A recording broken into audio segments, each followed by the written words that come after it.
Out of the three specs for Shaman, I would say the Elemental Shaman probably goes through the least amount of changes in Wrath of the Lich King. We're going to talk about talents, we're going to talk about new abilities, mainly just the one new ability, Lava Burst. You do get other utility abilities, but really Lava Burst is the only big one that gets introduced into the rotation. You may be like, what about Thunderstorm?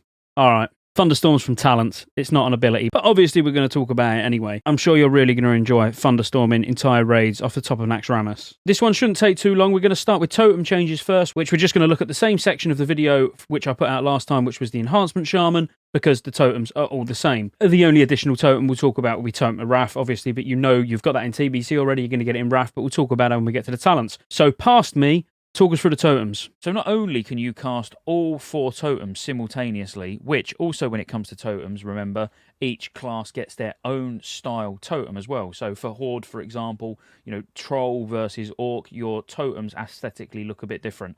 Thought I'd throw that in there. You're probably not bothered. But not only can you do that, you can also have 3 different sets. So you have Call of the Spirits, Call of the Ancestors, and Call of the Elements. So you could have your Call of the Elements set up maybe as having Stone Skin Totem, Flame Tongue Totem, Mana Spring Totem, and let's say Wrath of Air. So whenever you place this one, you know that it's probably going to be for your caster group, and you haven't got Devour in the group, for example. You could then change your Call of Ancestors to maybe be more melee focused, so you might have Strength of Earth, maybe you need Frost Resistance, a Healing Stream Totem, and let's say that you would then want Wind Fury Totem as well. So now whenever you place this one in particular, this will be for your melee group. And of course, the last icon here is Totemic Recall, which gives you 25% of your mana, and it gets rid of all of them at the same time. These are abilities that are actually in your spellbook, so you can keybind them just straight on your bar if that's what you want to do, and then when you get rid of them, boom, all your totems are gone. It's just great. It's an amazing way for the totems to actually function now, which I'm sure if you've been playing a Shaman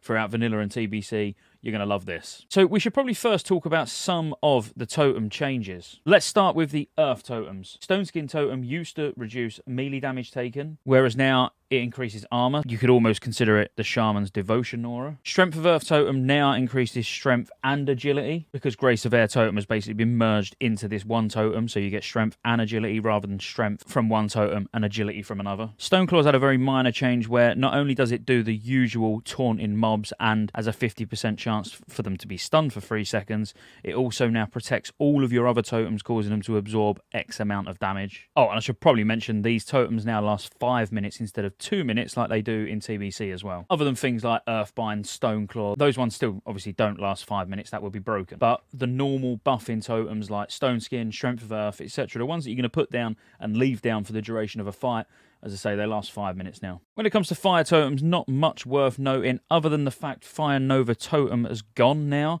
Instead, what you have is Fire Nova as an ability, which we will talk about very briefly when we get to the ability stage. But basically, as long as you've got a fire totem down, when you use Fire Nova, it will pulse around the totem to do the AoE. So now, any fire totem you've got down, you'll be able to just do that AoE pulse. The only significant change for the water totems is Cleansing Totem. So Cleansing Totem now removes 1 disease and 1 poison effect, and this is from party members only. The reason it's important that I mention that one specifically is party members only is because the buff totems are all now raid wide. So if you put Strength of Earth Totem down, for example, the strength and agility, everybody in the raid will get. But what you also need to consider is that you want the strongest buff. If you haven't seen my buffs and debuffs video up there, please do go check it out, because it explains why you need to be careful with what totems you place in, what Paladin blessings you're doing, because only the most effective one will count. So if you're using Strength of Earth, but you've got a DK in using Horn of Winter, then your Strength of Earth is wasted. You might as well use Stone Skin. But then if you've got a Paladin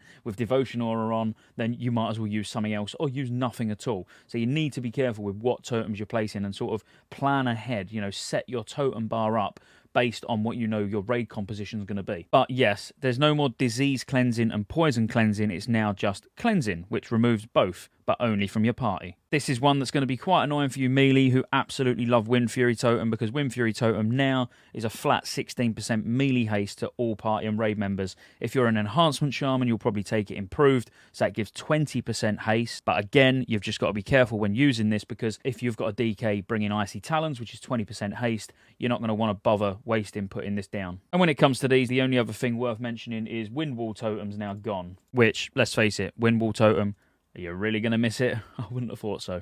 One that I should have mentioned in the restoration video, which I didn't, and I really should have because it's actually very relevant to every spec of Shaman, is Flame Tongue Totem. So Flame Tongue Totem in TBC does this, where it basically gives your party's main hand weapon an imbue, much like Flame Tongue Weapon does for you as the Shaman, given X amount of damage on a weapon swing. Well, it doesn't do that anymore. It's now just flat spell power. It's not as good as like the Demo Warlock or the Elemental Shaman's Totem of Wrath, but it's still worth noting. And if you haven't got increased spell damage in your party, you're probably going to use this. That's totems. Now, I was going to start with talents, but let's do abilities first really quick because it's only going to take a second. So when it comes to abilities, the only one worth mentioning really for Elemental is Lava Burst, which is now something you're going to use rotationally. It's a nice big chunk of damage. You hurl molten lava at the target, dealing 1323 to 1685 fire damage. If your Flame Shock is on a target, Lava Burst will deal a critical strike, so that's a guaranteed critical strike. Another addition is Hex, which I've spoke about in both the Resto and Enhancement video, which I would consider a soft CC. It transforms the enemy into a frog. While Hex, the target cannot attack or cast spells. Damage caused may interrupt the effect. It lasts 30 seconds. Only one target can be hexed at a time, and it works on humanoids and beasts. Now, I've said it in both the other Spec Shaman videos, I'll say it here. It's really good for things like mind control. So if a target in your party gets mind controlled and you hex them, obviously it's not like a polymorph where any damage will break it.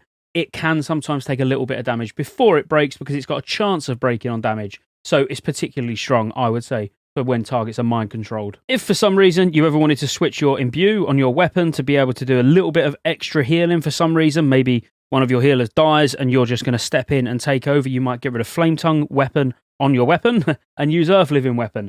So this is a new ability, but mainly for Resto, but I do feel like I'll mention it here. So it imbues the Shaman's weapon with Earthen Life, increasing healing done by 195, and each heal has a 20% chance to proc Earth Living on the target, healing an additional 652 over 12 seconds, and it lasts 30 minutes. Not particularly important for Elemental, but I thought it was worth mentioning, as I say, just in case on the fly you wanted to quickly switch it to do some healing, which highly unlikely, don't get me wrong, but it is a new ability. So let's move on to the talents. We're going to gloss over any talents that have only changed minorly or they're not worth delving in detail into. So I may have a brief quick word on each talent as we work our way down the tree, and definitely in the secondary talent tree as well, because as you know, you'll be like Elemental and then some points in Enhancement, for example, or if you're Resto, you'll go some points in Elemental.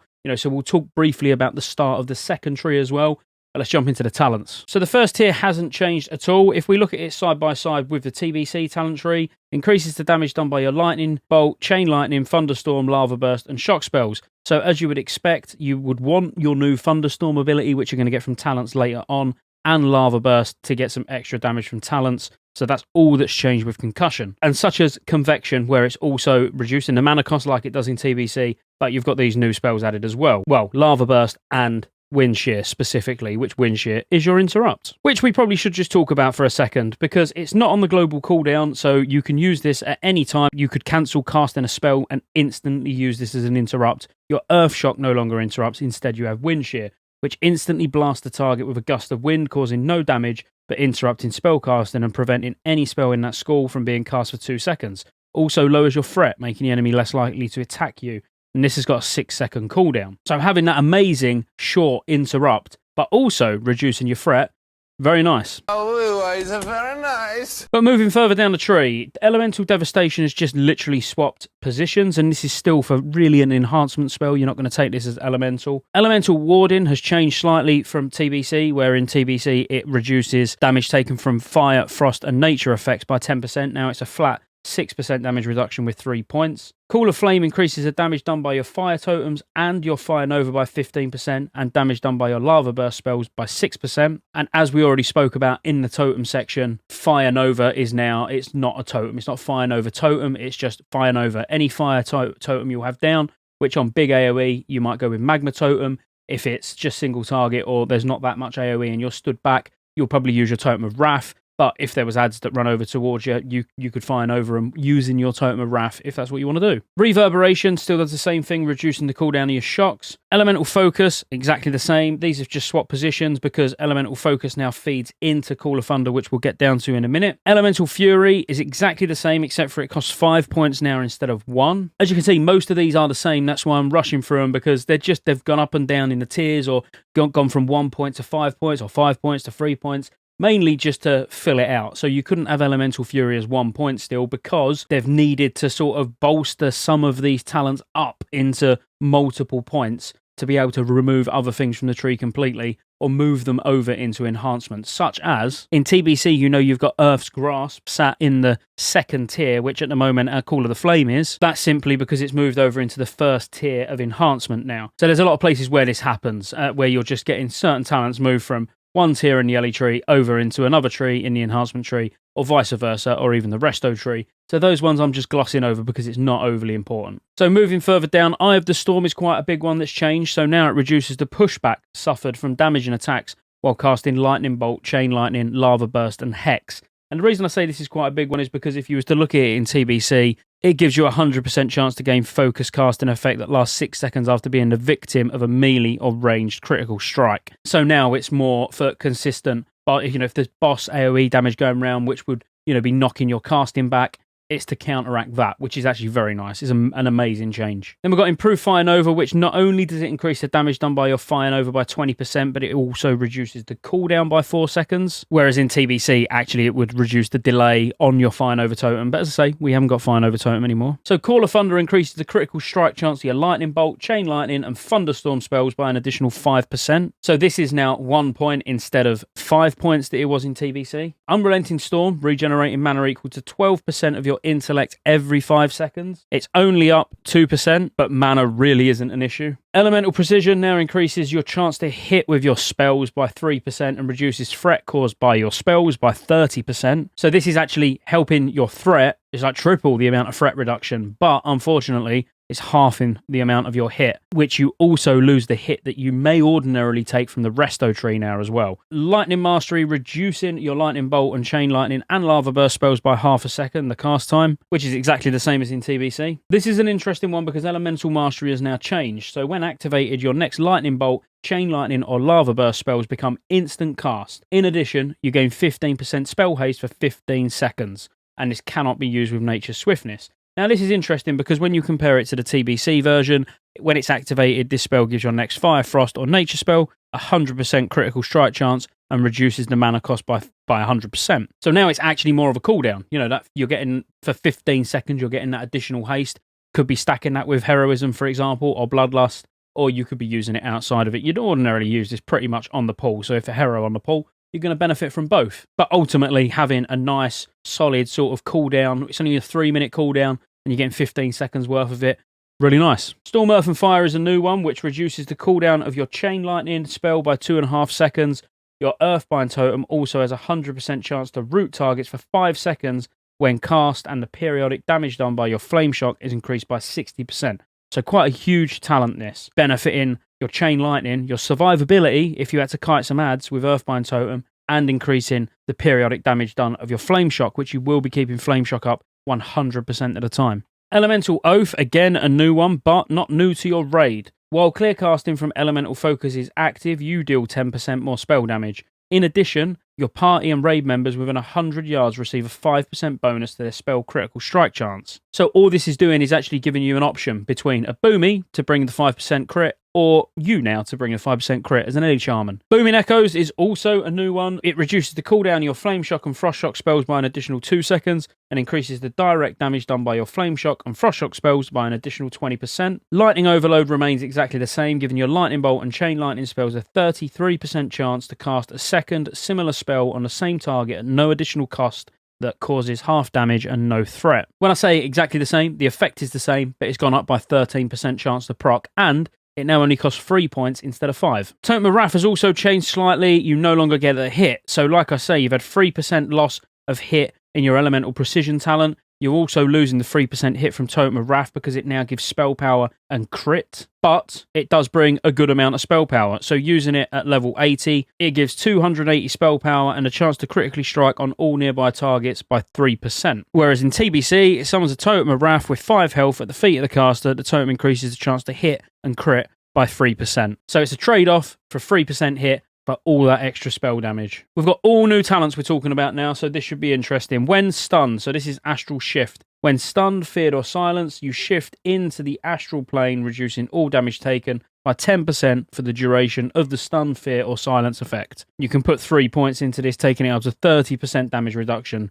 An absolute beast of a PvP talent, I think that goes without saying. Lava Flows increases the critical strike damage bonus of your Lava Burst spell by an additional 24%, and when your Flame Shock is dispelled, your spell casting speed is increased by 30% for 6 seconds. Again, a very strong PvP spell, but also very, very strong in PvE for the critical strike damage bonus of the Lava Burst spell. Shamanism. So your Lightning Bolt and Chain Lightning spells gain an additional 20%, and your Lava Burst gains an additional 25% of your bonus damage effects. Just flat out damage, not really a great deal to talk about there. And then finally, Thunderstorm. You call down a bolt of lightning looking like that, energizing you and damaging nearby enemies within 12 yards, restoring 8% mana to you and deals X amount of damage, nature damage to all enemies that are hit, and it knocks them back by 20 yards, and the spell is usable while stunned. So, great to use as a knockback when you're being stun locked in PvP, as well as taking the reduced damage during that stun lock from Astral Plane, using it on cooldown at range without actually doing any of the damage portion on adds,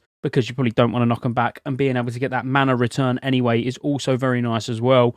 Overall, a really nice talent, really nice utility, and you can use it to knock people off of really, really high things. And then if we briefly look at the Resto talent, so there's not really a lot that you would go into Resto for, because there's no spell crit, there's no spell hit, there really is no gain whatsoever to Elemental. Whereas when we look at enhancement, you can gain 10% intellect from Ancestral Knowledge. If you wanted to use something like Earth's Grasp for PvP, so it increases the health of Stoneclaw and the radius of your Earthbind totem by 10% and reduces the cooldown of both of them. So that Earth's Grasp could work very nicely in conjunction with Storm, Earth and Fire, where your Earthbind totem also has a 100% chance to root the targets.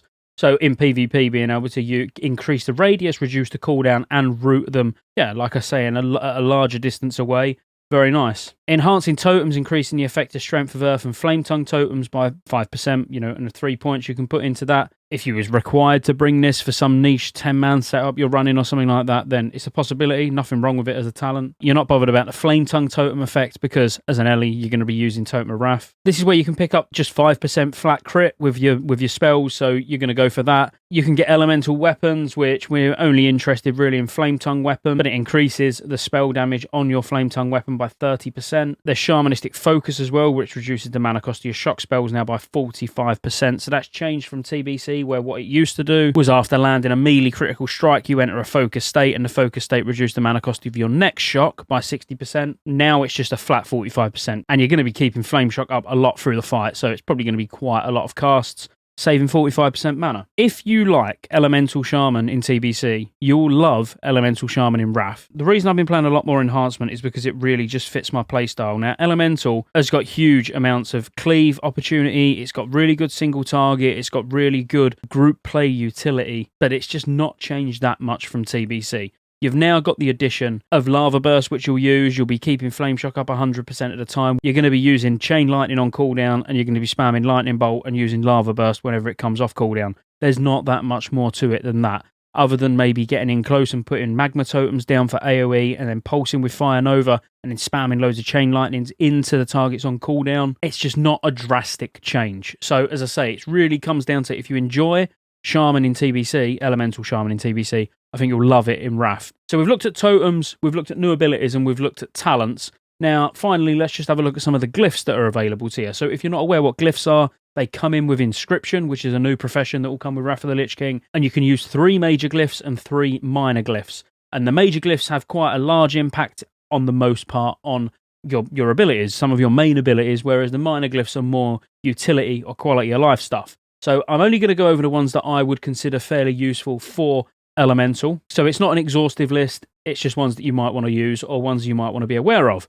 Let's have a look. So the first one really worth mentioning is Glyph of Totem of Wrath. So when you cast Totem of Wrath, you gain 30% of the totem's bonus spell power for 5 minutes. So just a flat 5-minute buff of 93-ish spell power. Glyph of Lightning Bolt is a pretty obvious one on the basis of how much you're going to be using Glyph of Lightning Bolt, and it's just a flat-out damage increase of 4% on your Lightning Bolt. Glyph of Lava, just make sure Lava Burst spell gain an additional 10% of your spell power. So again, just flat out damage. For Elemental, they're not overly exciting, the glyphs, but it's just all bonus damage on one thing, or extra spell power on another, or giving you extra spell power. You got Glyph of Chain Lightning, so your Chain Lightning now hits one additional target, which can be extremely useful on AoE fights. You got Glyph of Elemental Mastery, which reduces the cooldown of your Elemental Mastery ability by 30 seconds, so this will bring it down to a 2.5 minute cooldown. If it's a real heavy AoE fight, you could even consider Glyph of Fire Nova. This is more heavily used by Enhancement Shamans, Spell Enhance to be specific, but this can still be a good option, which can bring your Fire Nova ability down to 3-second cooldown. Glyph of Flame Shock increases the critical strike damage bonus of your Flame Shock damage by 60%. Not a particularly good one, but still definitely sits within the elemental grasp. Flame Tongue Weapon, again, more commonly used by Spell Enhance, but it increases your spell critical strike chance by 2% while your Flame Tongue Weapon is active, which you're going to have it active at all times. Because, speaking of Flame Tongue Weapon imbues the Shaman's weapon with fire, increasing spell damage by 274. Each hit causes 89 to 274 additional fire damage based on the speed of the weapon. So getting 274 spell power plus 2% crit might be worthwhile. As for minor glyphs, the real major one that's worth using is Glyph of Thunderstorm, because what this does is increases the mana you receive from your Thunderstorm spell by 2%, so this takes it up to 10% mana return, but it no longer knocks enemies back. So I would recommend using this in PvE scenarios such as raids, etc., because odds are you're not going to need to knock enemies back. Unless it's a specific boss where it's required, you should almost always have this as a PvE Elemental Shaman glyph. Glyph of Renewed Life is a fairly obvious one, which every shaman will probably use in both specs. Your reincarnation spell no longer requires a reagent, so this just saves bag space and a headache when it turns out you've got no reagents and you want to rank. Glyph of Water Shield increases the number of orbs on your Water Shield, and you're going to be keeping Water Shield up pretty much 100% of the time. Well, it will be 100% of the time. Getting an additional charge just means it increases that window between global cooldowns that you'll actually be using this. And then you've got Glyph of Water Walking or Glyph of Water Breathing, whichever way you decided to go. Both of them just remove the reagent. So if you wanted to go with Water Walking because you find yourself using that more, or you wanted to go with Water Breathing, or both. There is one last major one that I should probably really mention, which is Glyph of Thunder, the reduction in the cooldown on your Thunderstorm by 10 seconds. So this would now bring it down to a 35-second cooldown. You'd be able to have Glyph of Thunder in a major slot, and Glyph of Thunderstorm in a minor slot, and now you've got a 35-second cooldown on getting 10% of your mana back. But I can't see this ever being needed. And that's it really, Shamans. I mean, that's all specs. If you haven't seen the Enhancement Shaman video, please go check it out. If you haven't seen the Resto Shaman video, please go check it out. If you go and watch the other videos, you might just want to skip the Totem section, because I've used the same Totem explanations, you know, the same segment of the video on all three, because it just saved me duplicating work. There was no point. But overall, Shaman, absolutely solid. Do really good damage, really good cleave. Fun to play. As I say, if you like them in TBC, they're only more fun to play in Wrath. I'm still more of a fan of Enhancement personally, but I can see the appeal of Elemental, because it's great just seeing all the big chain lightning damage going off, the big Fire Nova, you know, with your Magma Totem down. It is a lot of fun. If you're not subscribed to the channel, please consider subscribing. It really helps more than you know. Like the video, even drop a comment down below, just for the algorithm, just to help me out. Extend the reach of this video to lots more shamans that hopefully will enjoy the content. And if you want to join the channel as a member, there's a link in the description below. Also a link to my Patreon as well, if you want to just give that little bit of extra support to just keep content coming to this channel. Until next time, peace out.